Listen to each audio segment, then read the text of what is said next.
So, Namaste, welcome to Satsang today.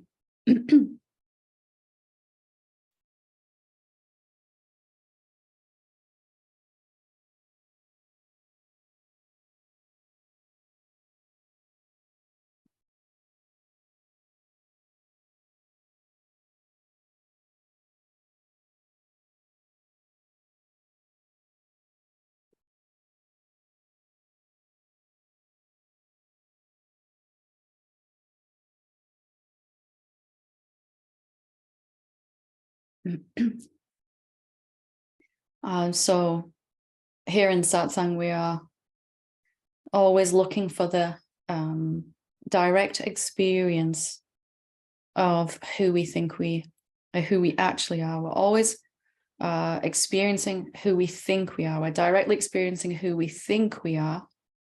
And then in Satsang, we want to come to directly experience who we actually are, which is very different. So we imagine ourselves to be a finite, limited, separate person living inside a body. And we begin to identify with that body. And we believe that we are born and that we are living life. And at some point, we're going to die. When the body dies, we're gone. And this belief is so pervasive, so habitual, so seductive that we need our satsang to kind of keep attention on what is actually true long enough for us to begin to live like that. So that's the highest use of our time. The highest use of our energy and resources is to be in our own satsang, coming to understand that what we actually are is something very different to what we might have thought. That we don't really have any substance at all, that we are formless, and that all of this is just the appearance of form happening inside the one being that's everywhere. To the deepest recognition that there is only formlessness, and it can appear as formless, invisible, intangibility, or as form, visible and tangible.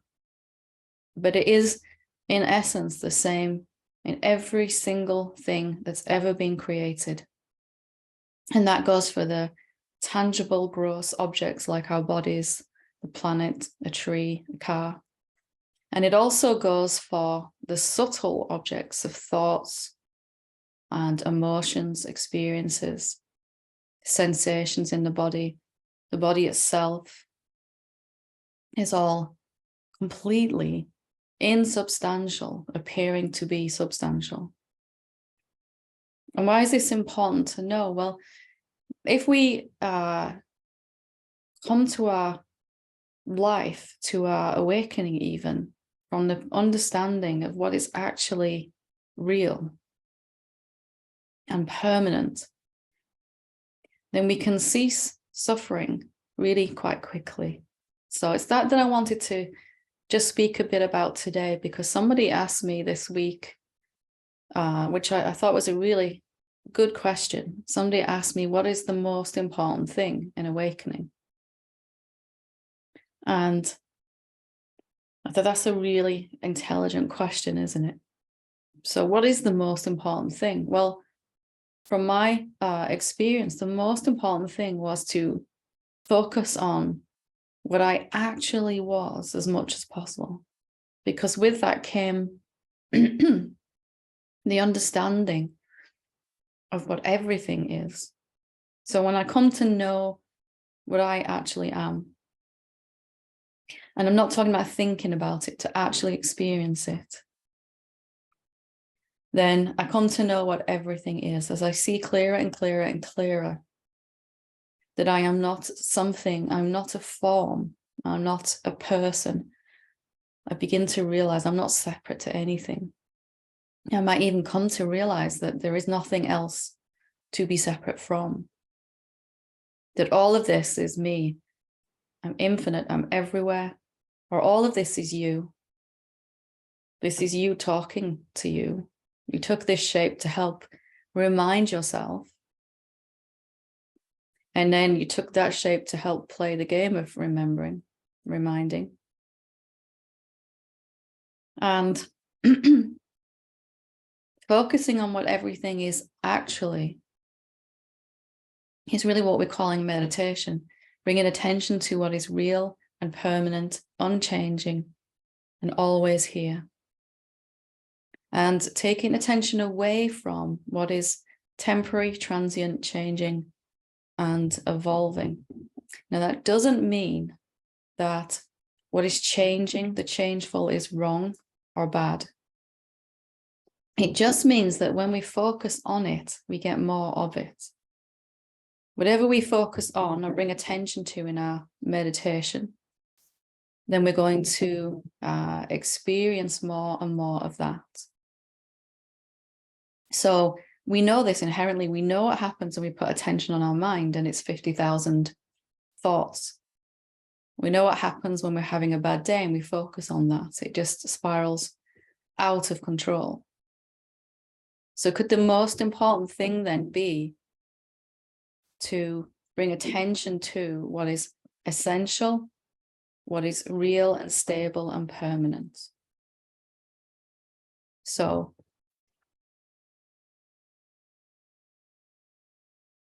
when we're looking at the essence of something, we won't be confused by its shape or by its name that we're giving it. And we won't be able to attach to that name all the things we think about that name. So human beings have learned to quickly assess a situation in terms of physical survival by putting names and labels on things.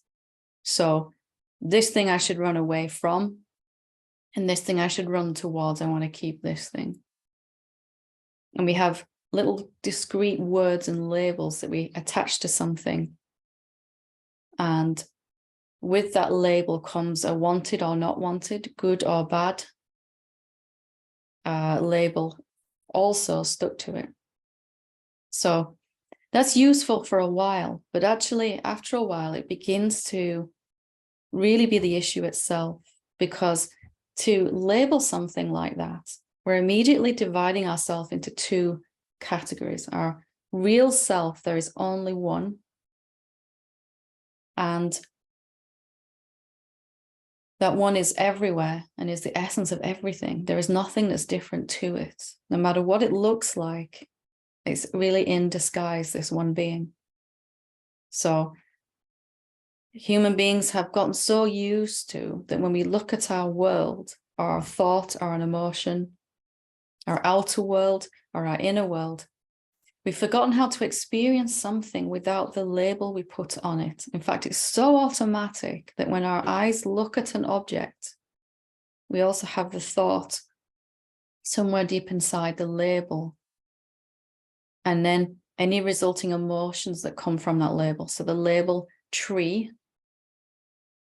or car, or house, or fear, or awakening, death, birth, all of these have vibrational attachments to them, meanings that we've given them. And really awakening, the most important thing for me in awakening was to learn to experience everything without any labels. They're still here. I can still use those words. But if I can begin to experience the essence of everything by separating the thing itself from the label I've given it with all the meanings, then I'll always be peaceful, because I'll be experiencing the essence of that thing and not the shape and the name I've given it. So the formless comes into a shape and a form, and then we give it a name, like body. And then with that name comes a whole range of extra meanings attached to it. So the moment I buy body, then I also buy birth and death and illness and old age and disease and pain and all of the things that come with that label. But if I'm actually just experiencing what my body actually is in this moment. There's peace, there's quietness. So meditation, contemplation, self-inquiry, at the end of those is this kind of open, ongoing state of awakening, conditioned state, whatever you want to call it, which is really where you don't actually know or want to know what anything is. You're just experiencing the essence of it. You can get a little taste of this right now if you just look around the room that you're sitting in. And as your eyes land upon objects, just pretend that you've never seen it before, that you don't know anything about it. Or pretend somehow that you didn't have access to your thoughts, reference library about what it is, and last time you used it and where you got it and all of that. So just looking at your environment as if it's the first time you've encountered anything. Looking at your body, if you can, looking at your body going, what is this? I've never seen this before. I've only seen what I think about it.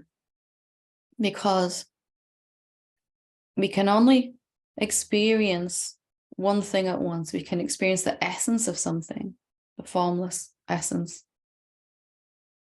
Or we can experience what we think it is. You can't experience both of those at the same time. So the moment we label something, we miss the experience of it. We miss the full richness of that thing. And some labels are so terrifying that we've come to so fear the label itself, like death and pain and suffering and separation, isolation, loneliness. What if we'd never really experienced those things, only what we think about those things? What if we've never really experienced fear or anger or shame or guilt or sadness or grief without actually labeling it? What if we'd never just felt it?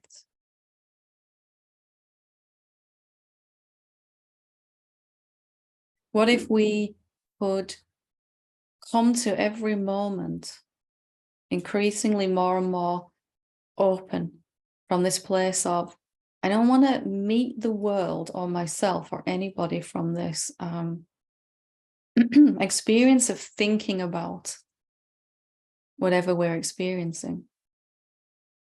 You know, most people are so caught up in what they think is going on that they completely miss reality itself every time.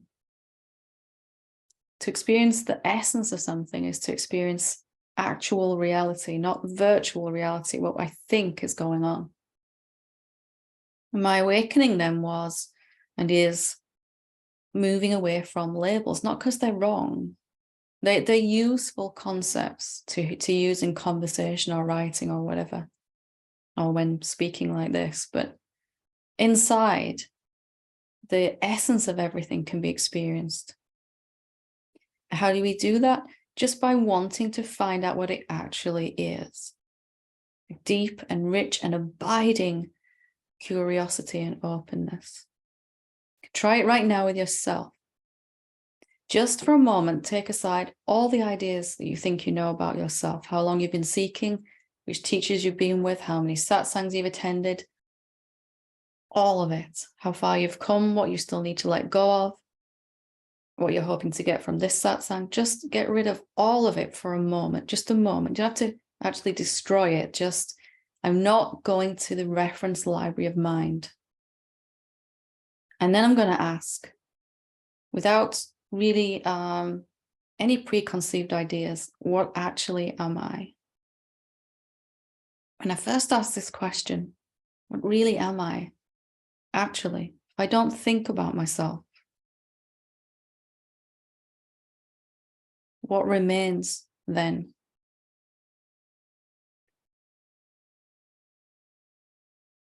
Who are you when you don't use thoughts to describe yourself?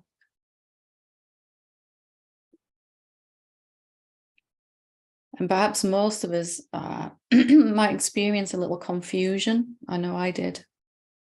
And I don't know who I am then without thoughts. Or I don't get an answer to that question. There's no answer to that question. I'm supposed to find out who I am, and there's no answer coming without thoughts. Well, actually, there's no phenomenal answer, no conceptual answer. In the absence of any phenomena, though, there's just this vast, empty nothingness. This space in which phenomenal thought answers would appear. There's the absence of any thingness. There's the nothingness. Just experiencing yourself right now without thinking about what actually am I? And if any fear comes up here, it's only because we've been so conditioned to believe that if we don't think about things, that we'll cease to exist. Our mind is convinced that if it stops thinking for even a second, it will disappear, which is true. And there's peace. But mind is always disappearing and reappearing. Every time you're engrossed in a movie or a book or listening to me talk, fully listening, there's no thoughts. It's coming and going faster than we're breathing in and out. It does it every night we go to sleep. Mind is gone. In deep sleep, at least. So what actually are you without thoughts?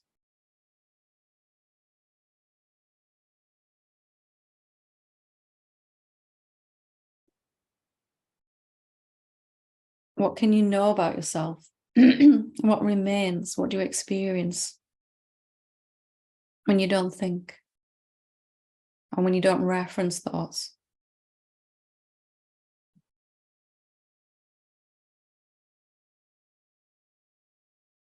Is there even any need to find anything out without thoughts?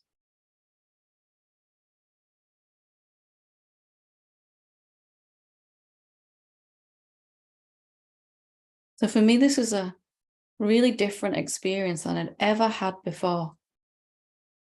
There is something indescribable about me that I could try to label. I could use words like nothingness and formlessness and insubstantial, intangible, invisible.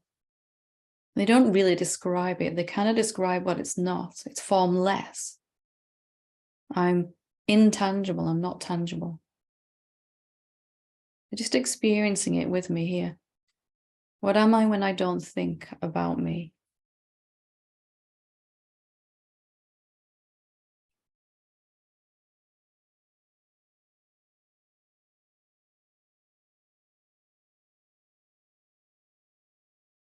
And this is the direct experience that we're here for in Satsang. I don't know what I am.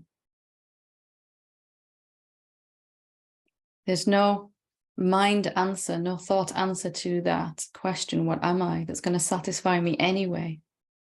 But there's something here that's satisfying when I don't reference mind. Again, mind isn't wrong. It's just that when I take my mind's answers about me, I have to experience those. I'm worthy or unworthy. I'm ready or not ready. I'm awakened or unawakened. All of that stuff comes into play. Good and bad, right and wrong. When I actually experience the essence of me by asking, what actually am I? There's a quietness.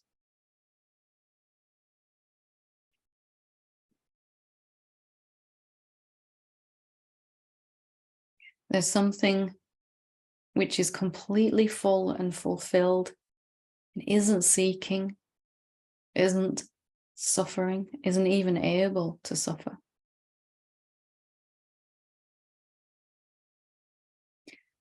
There's something that when we actually bring attention to the essence of who we are, all of our problems disappear. Even the greatest problem of all, of how to awaken. Doesn't really matter here. There's just this that's already free, awakened.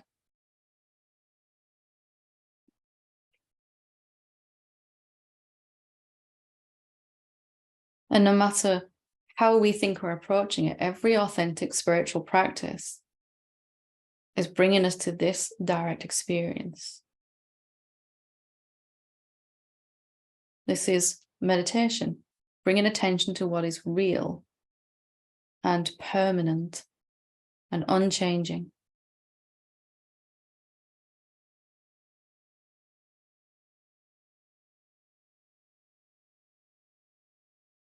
And as we bring attention here more and more and more, we can let mind talk. Mind's talking about what we're experiencing. It's okay. We can just recognize that our body really likes it when we actually experience the essence of something. There's something, your body kind of says yes, doesn't it? When there's an experience of the essence of you rather than the thoughts about you. Again, you can only experience what's actually real or what we think is real. Never both at the same time.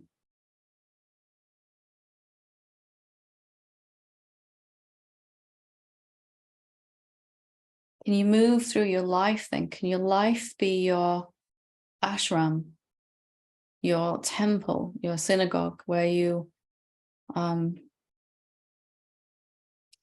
decide that you would rather experience what's actually real about everyone and everything?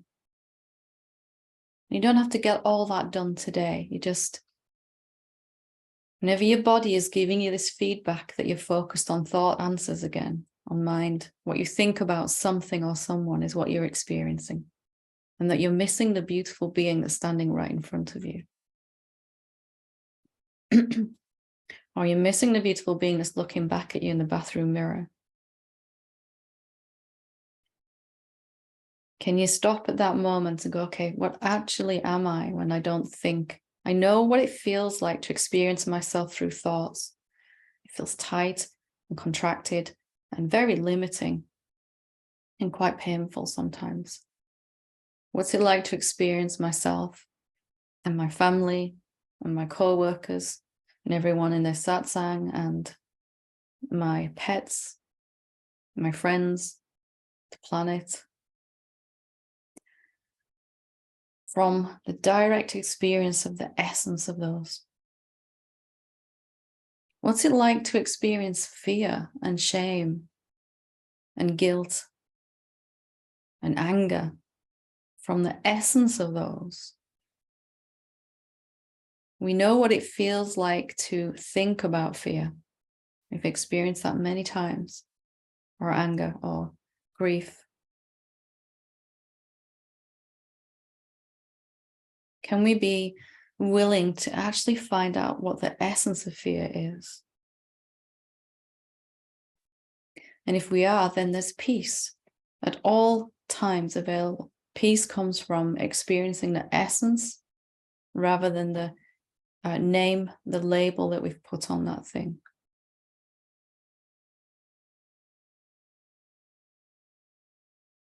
In this way, the whole phenomenal universe, we can experience it from this quiet place inside where we really do not know what everything is.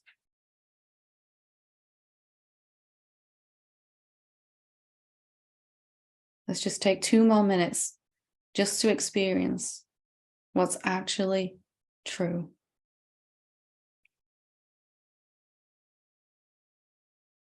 Just staying with this question for 5 minutes, a couple of minutes. And when you find yourself going to thoughts, just come back. And that's a reference library. I know what that is. I'm going to just stick with the essence of it.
And if your mind begins to think, see if you can experience what your mind actually is. Don't go to what you think you know about your mind. But what actually is a thought? What's the essence of it?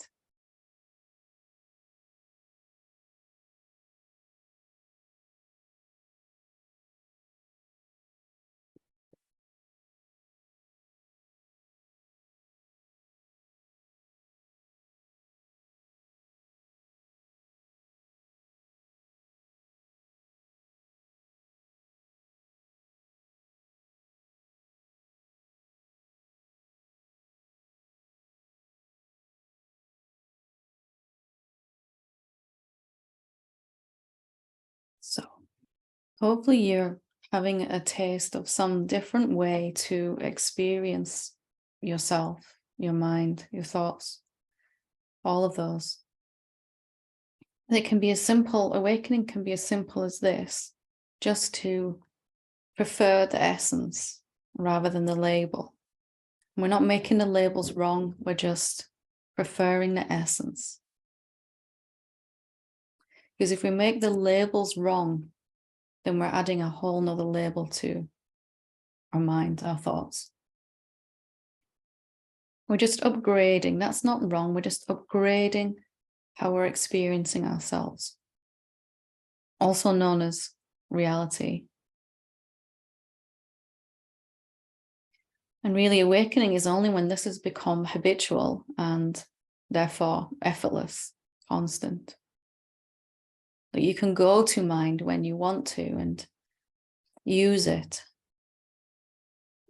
But after that, it falls back into silence. It's come to this understanding that it's not actually necessary to be talking all the time.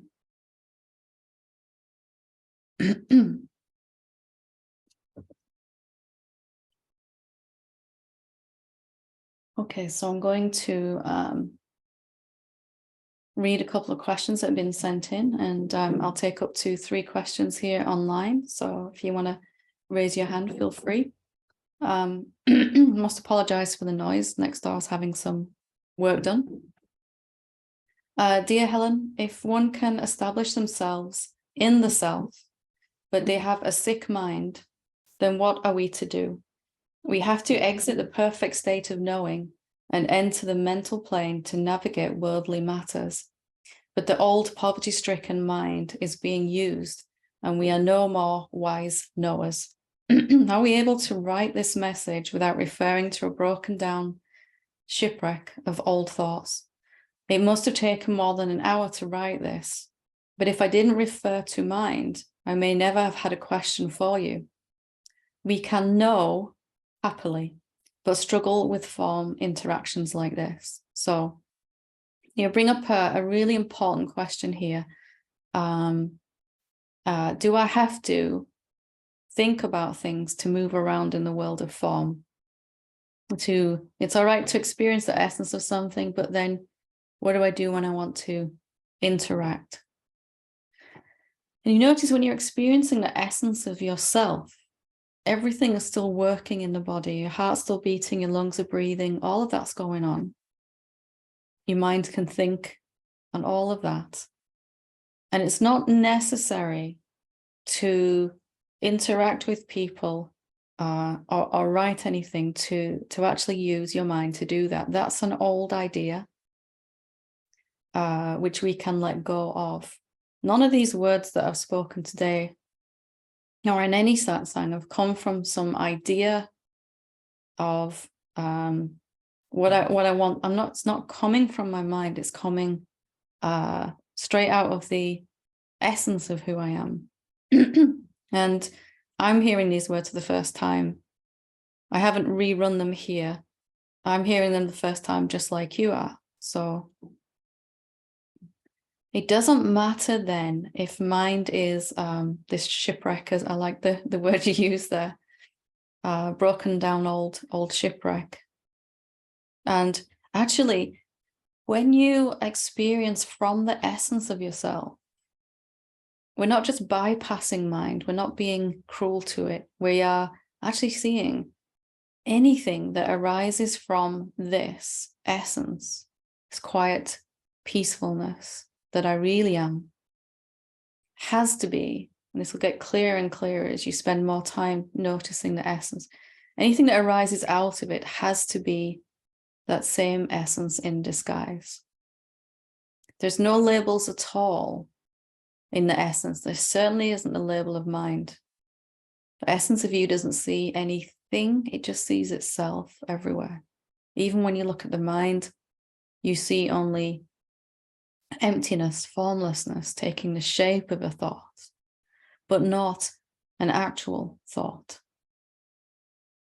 So when you really dive into this, you go, this is a halfway problem. I've seen what I am, but I haven't seen it clear enough to totally permeate all of my concepts and uproot them. So I'd ask you to go even deeper into your seeing. No, you don't need to use the mind at all, ever. If you don't want to, you can. But then looking even deeper, is there even a mind to use? Like, I really don't have any clue where my mind is. And I haven't really tried to find it either. Just kind of left it wherever it is. Somehow it comes together and forms itself in order to think about something when I want it to, which is, I can't really remember the last time, but that capacity is still there if I want to. So going a little deeper, does this problem that you've asked about here exist from the self, from the essence? It exists from the mind. That's all well and good, says mind, that beautiful place. But what do I do when I have to interact with other beings? Interact as the essence and see what happens. And then your mind kind of can heal itself of all of its fractured opinions about things. Mind is very fractured in most people because we've been trying to be 60 different beings who we think everyone else wants us to be and who we think we're supposed to be. All that begins to just fall away when we see the essence of what is, what we really are. So I will read one more, and then I'll come to the 3 hands up online. If our bodies appear in the awareness of our real being, then anything that physically happens to them is just a thought that has manifested. Question. For instance, skin cancer manifests because of thoughts and beliefs, and not necessarily from exposing our bodies to the sun without sunscreen for decades. And if true, does the truth eliminate the misperception? Thank you for your open heart and wisdom. So if our body actually is just a thought and we experience the essence of it, and all the other labels as well, like cancer and fear and life and death and illness and disease, also must go with that label. And it's not that the cancer manifests because of the beliefs. It's that the belief and the physical condition are the same thing, appear in 2 different ways.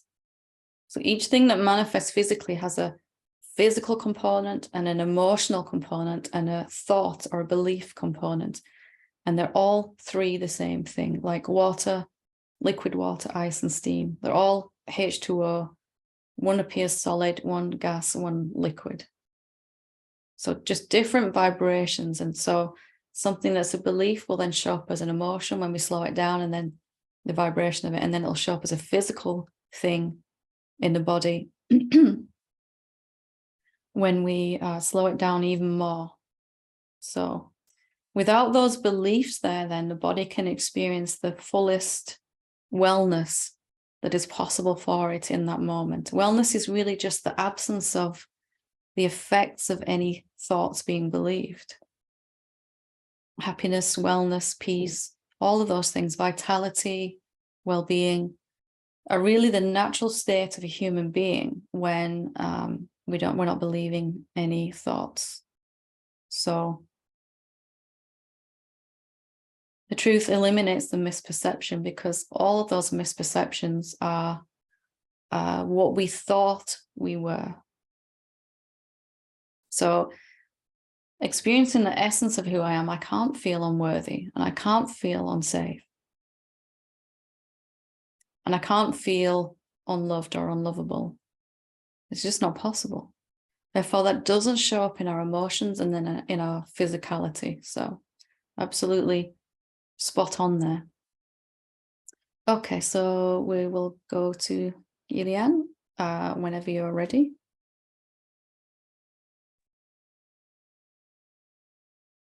Oops, can you hear me? I can, yeah.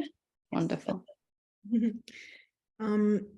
So I have two things that I kind of have understood more deeply, and I just would love your confirmation on those two things.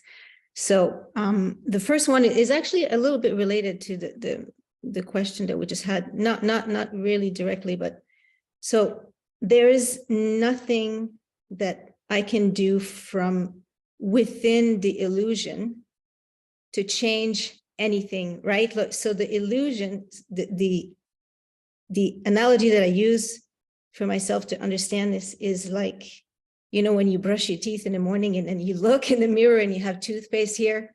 So it's like, I've never done that, so don't know.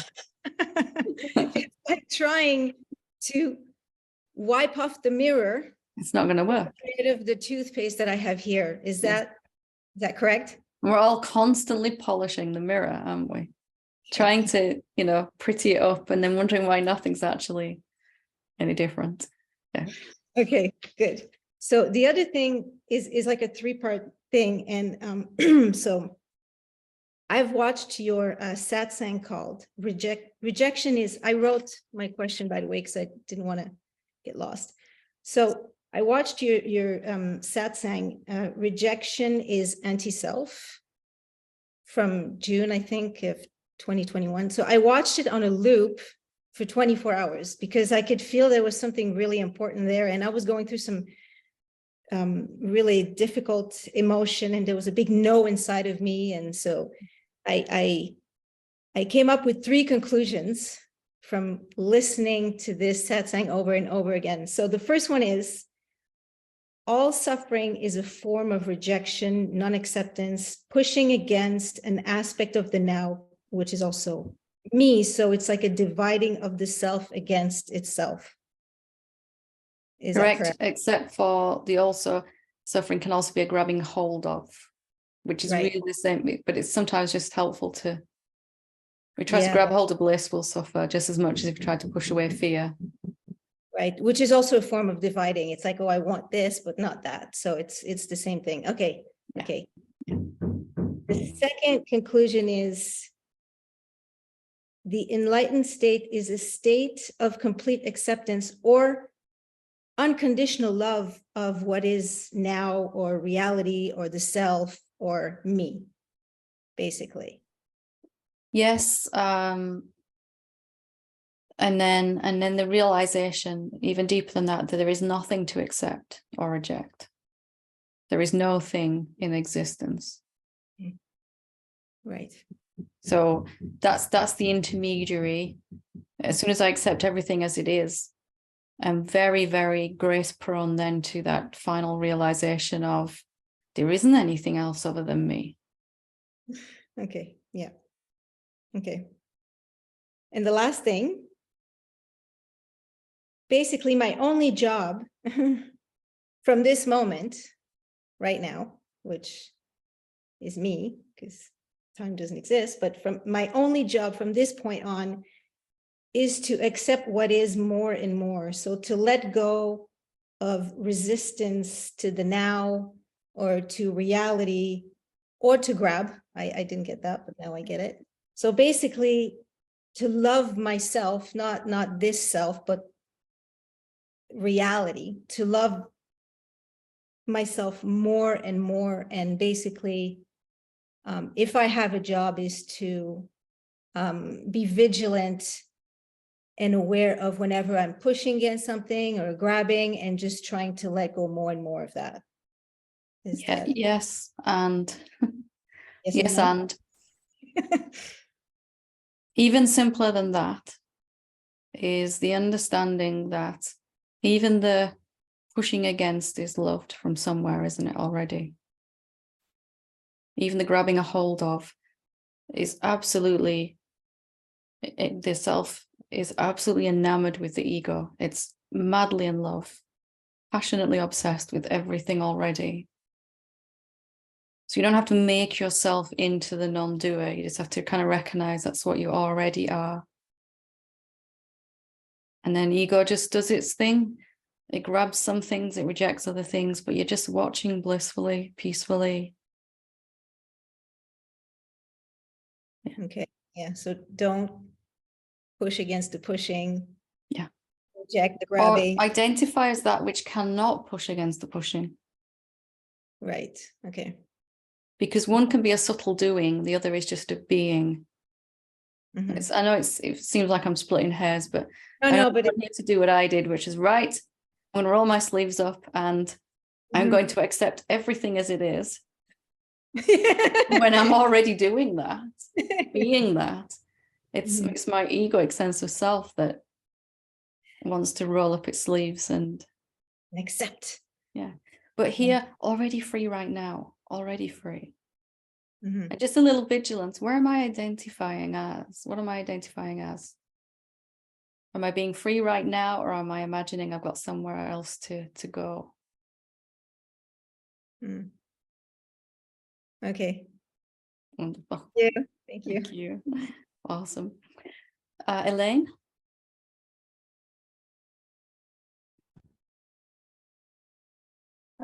Seems to be going.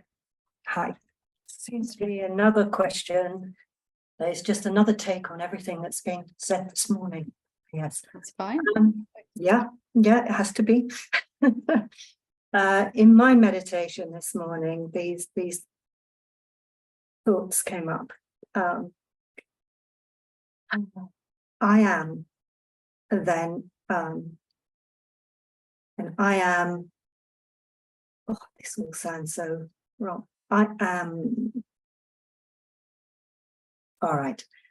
In my thoughts, I am appears or can be through meditation, self-inquiry, contemplation, walking, reading, listening, and it all leads to a slowing down. Mm-hmm. I feel it leads to a slowing down and then a spaciousness.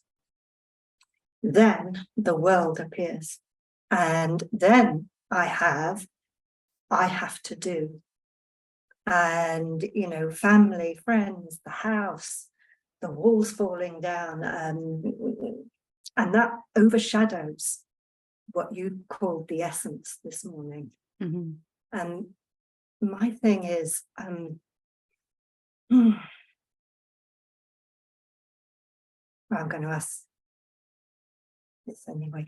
So how do I close that gap between the inside and the outside, the essence? How do I have the essence when the world comes, it speeds everything up, my mind goes all over the place? When does it actually speed up again? Is it when you open your eyes after meditation? Or when your body gets up and moves? Or is it when the mind starts thinking even before you've opened your eyes? Let's just slow right down and find out when that actually occurs, because otherwise we might miss something.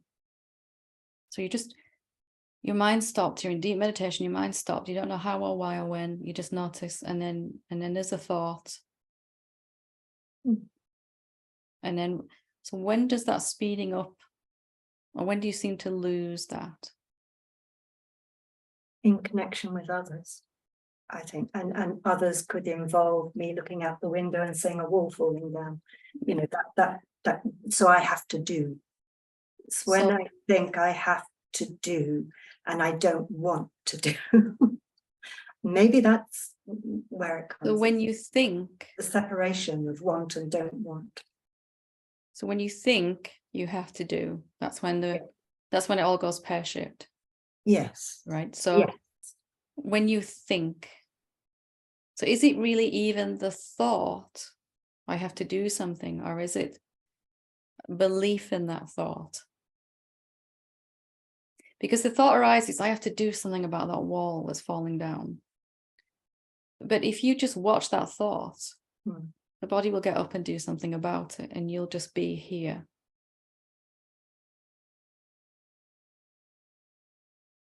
Yeah. If that's what's happening in meditation, Yeah. in deep meditation, as you sort of slide into that, mind might still be chattering as you go in, but you're just not bothered about the thoughts. And that's why you slide in there. So here's just one thought that you're giving a lot of attention to. I have to do. Because you think you can do something or not do something. It's more that I feel it will overwhelm. The doing will overwhelm. I Can also the essence of you be overwhelmed by anything?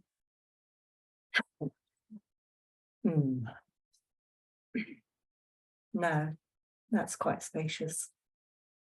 And when are you never not that essence? When I think I'm not. Really? Are you not that essence even when you think you're not?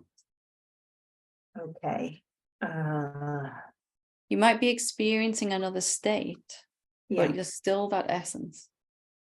Yeah. So that's the thing, right? Nothing happens to me when I get up from my meditation. Nothing. Nothing has ever happened to me. And I am the same whether my body's sat in deep meditation and the mind has stopped, whether the body's moving around in the middle of the airport or I'm fixing a wall.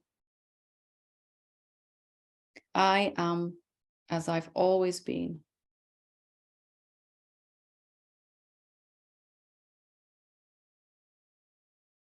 And that never changes.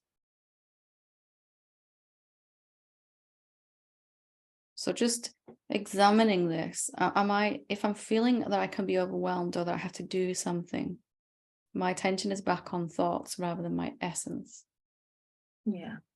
And we all buy that one as we get up from the meditation seat. We all buy it until we don't. Oh, that was lovely, but now we've got to get on with this long list of things. Yeah. What if the body just stands up though and starts to move and you don't buy that anything's happening to you? Because that's what's true. And you watch the body fix stuff and do everything it needs to do quite efficiently with minimal fuss and energy.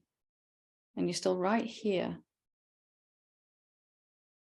in the peace. I am finding more peace. I think the sense of overwhelm is something I've always been afraid of. Yeah. And in association with others, that I was going to be swamped, overwhelmed, just taken. I think I'm becoming more aware, which is why I'm probably voicing it now, is that I am more and more aware of, well, that it's not true, but I still am questioning it. It still appears. That's what, it's still bloody well here, despite anything else, and it's despite knowing that, well, I don't know about knowing, but that, it's just stuff that is. So now you can practice, like after we finish talking, you can practice. You can, when the body stands up, you see if anything's happened to you. When the body starts talking to someone else, see if anything's happened to you.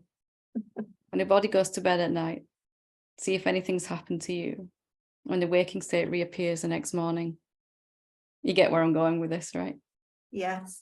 Yeah, I had to do this. I had to be kind of relentless here because if you buy this idea that something's changing for you, then you buy the whole phenomenal universe. It's all in play then, isn't it? Yes. Well, one of my biggest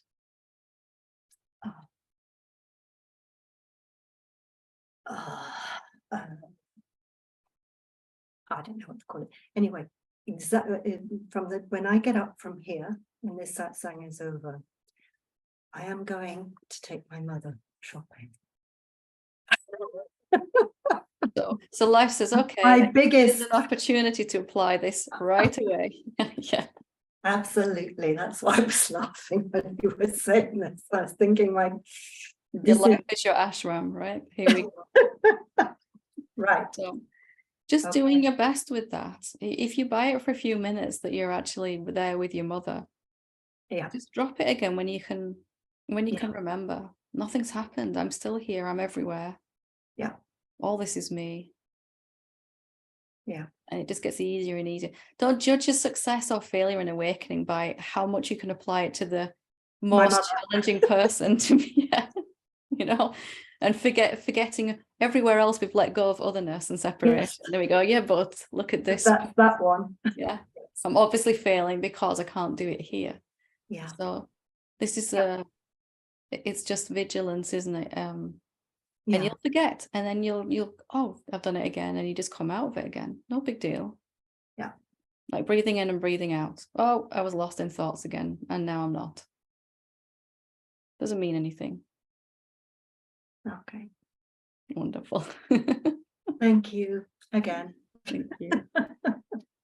Yeah. Last but not least is Paula. Hi. Hi. Well, I kept putting my hand up and down and up and down I because thought it was your hand, yeah.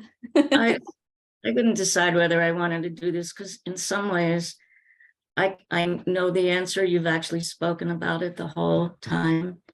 But the meditation this morning, just that brief meditation that you gave was so powerful. And so as I went deep inside into my no thingness, what happened wasn't what I expected, because this huge well of grief just opened up. And I'm sitting with the grief, and like my mind was saying, it's just a vibration, and whatever my mind was saying. And then the grief got bigger than personal grief. So just sitting with it. And I don't know if I just needed to voice that. Yeah. But whoa. So I can say to myself, oh, that's the formless showing up as grief. Yeah. You don't have to do anything with it. That's the way it's showing up now, but it felt so much bigger than personal. Yeah. It's the essence of loss, isn't it? And all human beings believe that they can lose something or someone. That's Even right. to lose our own body, you know, it's such a big vibration, isn't it? Because in grief is the idea that I've lost something so important and it'll never come back. That's exactly what it felt like. Yeah. And just even meeting grief, what is the essence of grief? Even this, I will move towards this. Yeah. That's like the most powerful form of love, isn't it? I will move towards even this and actually choose to experience it rather than think about it. And even as painful as that grief is, it's not painful from there. It's where I'm in love with it. I'm in love with it. Okay, I just have to experience this and know what it is. I want to find out what it is. More than I want to push it away. And that starts to happen in the depths of meditation, doesn't it? It's what else can I meet that I've previously pushed away or thought about, which is a subtle form of pushing it away. We've got lots of ideas about grief, haven't we? Very rarely do we actually experience it. Yeah, thank you. You put words that I needed to hear because that's what's happening. For me, there was sadness, anger, shame. I had to kind of meet these things that I just couldn't before. I thought they would swallow me up or something, you know. I've had those experiences before, but in the end, the truth, the love that we are, just the essence, it just wants to meet everything that it's rejected as a separate someone. It rejected it, at least. So there's this, I don't know, intense maybe period of really meeting these things. And usually it's in the quietness of our deepest meditation, these things, or shortly afterwards, will come up like, okay, are you going to meet me now too? What about me? I've been sitting here lonely waiting for you to come find me, but I'm going to come find you, see if you'll hug me, you know, something like that. Yeah, I just got blown open by it. And the most beautiful thing is to meet these things as the essence, you being the essence and you experiencing the essence of them. And then all fear goes, because anything can arise, anything can come, and you're not scared of it anymore. You'll meet whatever it is, good, bad, or ugly. You'll just meet it, experience it.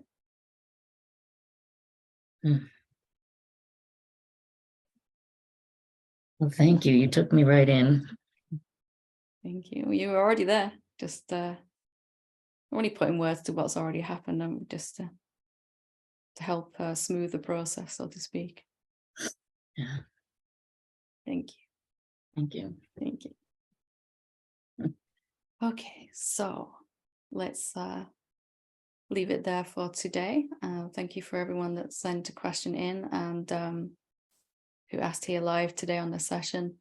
As we share with each other, there's only one of us here, so everything that you're bringing up is relevant to me and to everyone here. And people that will watch this 10 years from now, it'll still be relevant because it's really only one of us. So I appreciate your courage in sharing, because I know it's not easy. So thank you. And namaste.